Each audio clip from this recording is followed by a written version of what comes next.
Hey, this is Alex from Apocalyptic Demise, and we're here today with Trevor from the Black Dahlia murder. Trevor, how are you doing? Yo, pretty good, man. Thanks for having me today. Oh, anytime. We're ending up at the Summer Slaughter tour.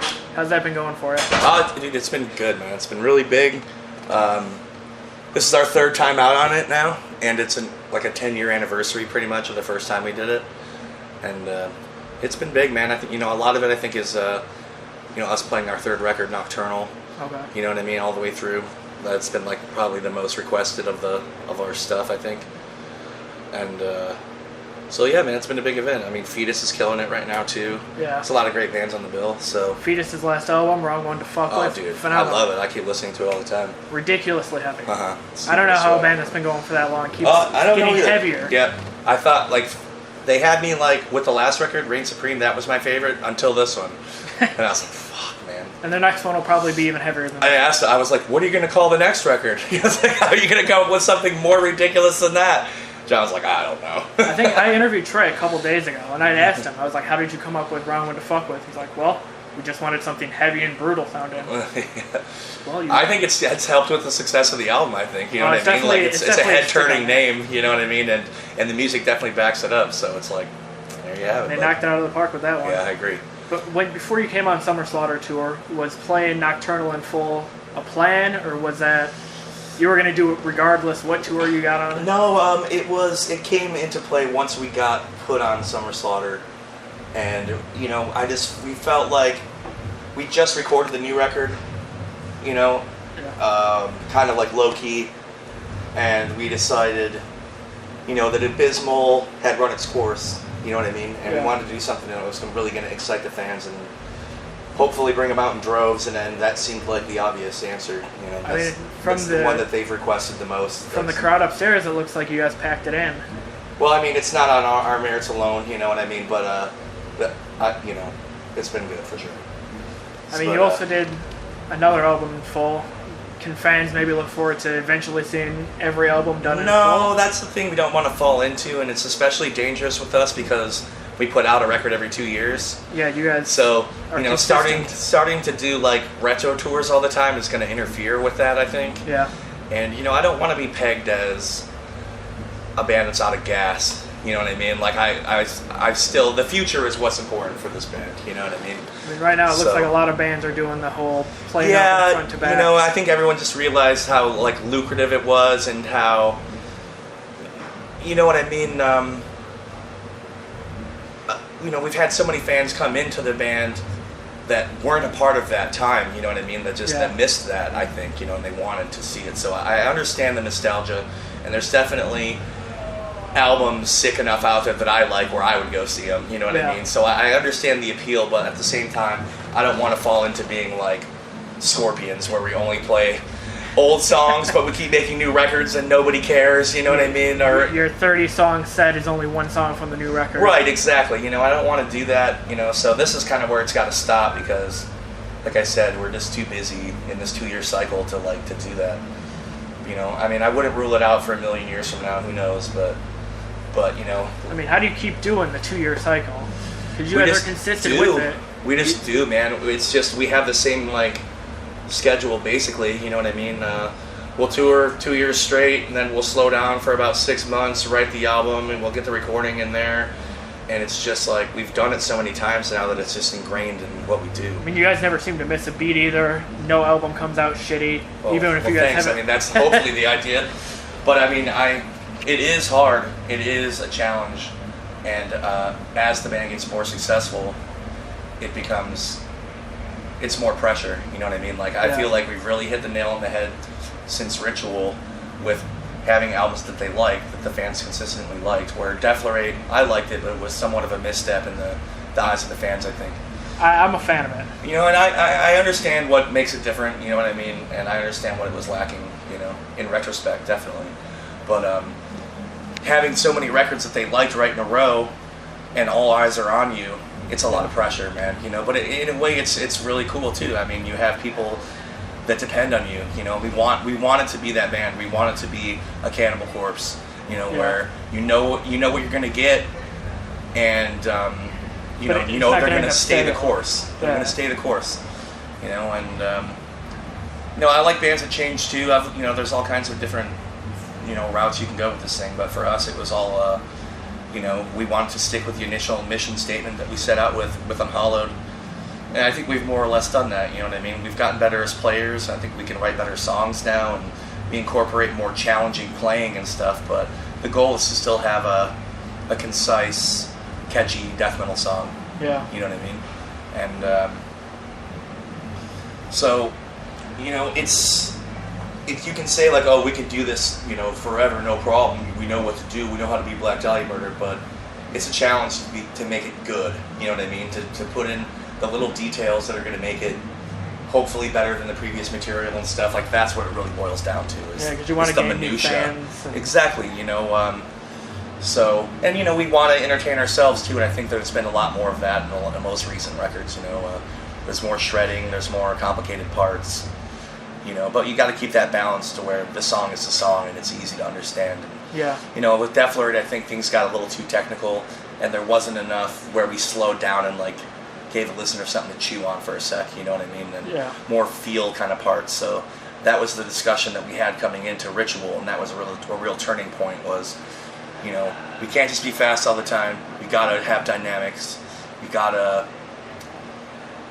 make it like a thrill ride, or try to make it so it has some kind of color to it, where it's not just static, or it's not just fast the whole time. To keep you entertained, right? From the first track to the last. That's the idea, And like now, we started putting out albums so rapidly because it just seemed that was the way that everything was going. Was that the internet was allowing people to get a hold of as much music as they want, and it made the fans more fickle. I think you know what I mean, like. Music became more disposable. So the idea is to keep something fresh coming, keep the fans excited. Yeah. Always have something new to have new T-shirts for, new artwork. Like all those things go hand in hand with each album cycle. You know what I mean? Like I look forward to the new color scheme of the 2 years and all the shit that comes with it. You know what I mean? And you guys have a track record for putting out killer album covers. I try. I mean, that's all on me, and the T-shirt artwork and stuff and all that stuff is my department. Not that I can draw or anything, but finding the guys to do it and kind of defining the look for the band, and you know what you want and who to look out for. Kinda, knowing what I want is really the easiest, is the biggest part. Is what I want as a fan. You know what I mean? Is what I've always liked about death metal since I was 15. Fucking cool album covers, violent lyrics, uber Satan. Just to me, like, it doesn't get old, and, there's all kinds of bands pushing genres and, pushing into the future of metal and dissonant, crazy, and weird shit, and I like all that stuff too, but for us, I think, keeping it tied to what I like about death metal, those simple things, you know what I mean, that I fell in love with at 15, and it still keeps me coming back, I mean, I still collect music. I fucking love the underground. I always try to have my finger on the pulse. And well, you write the column, obituarist, and that was kind of that was a really cool thing to start doing. I was already buying all that shit and kind of doing the research just for my own sick pleasure, Yeah. And then I just felt like I never saw any of the bands I really care about being talked about. Yeah. Like there was like a blind spot. Like you see like. All the bands on certain labels get coverage, and it's kind of like well, that. You dig deep into the underground, and you don't go just for death metal, because I've seen even like hardcore, such as like Knocked Loose, pop up. Right, and and I like all kinds of shit. I've always been into punk too. I don't stay nearly as up on other genres as I do extreme metal. Yeah. But I mean, I've always liked it, and I've always had a place for it. And I check out shit at a demo level. You know what I mean? Like one of the biggest things the biggest revolutions I had was just putting my guard down to foreign bands, you know what I mean, like from the third world and stuff like that. People get judgmental about it, like, oh, why would I want to listen to these bands from Indonesia? The recordings aren't that good, you know what I mean? Or they may not have the money to right, or they have broken English, you know what I mean, like their name is stupid, you know what I mean? But who gives a shit, man? That's like all fucking face value shit, you know what I mean? Yeah. So, kind of opening my eyes to just how international the death metal really is, and how it thrives in so many small corners of the world where where they have, even more difficulty being recognized. And, Indonesia's like the biggest underdog scene out there, you know what I mean? It's insane. They have so many bands. And so, I just felt kind of a responsibility to kind of show some light on that too, you know what I mean? That, like, fucking put your guard down. It doesn't have to be handed to you by nuclear blast to be acceptable, fucking do some homework, get into it. And then you'll end up finding something that, who knows, could eventually come up and to be a big band. Oh, yeah. I mean, most of them won't, There's so many incredible bands that'll never do anything. Yeah. And it's a damn shame, honestly. I feel like there's a million bands that should be in our spot, but we just had a lot of luck, I think. A lot of luck. Brian, the other half of the band, the other original guy, he's like the number guy and the last word as far as kind of the inner band management, Yeah. So, having him and having his smarts has been, a huge, huge part of this. But I think a lot of it's been right time, right place, a lot of luck.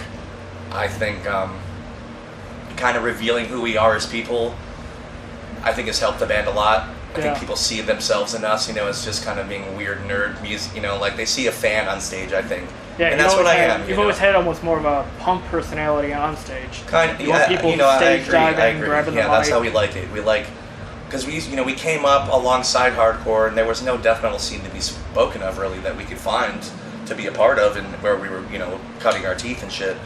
So, we were playing alongside a lot of hardcore bands, and it was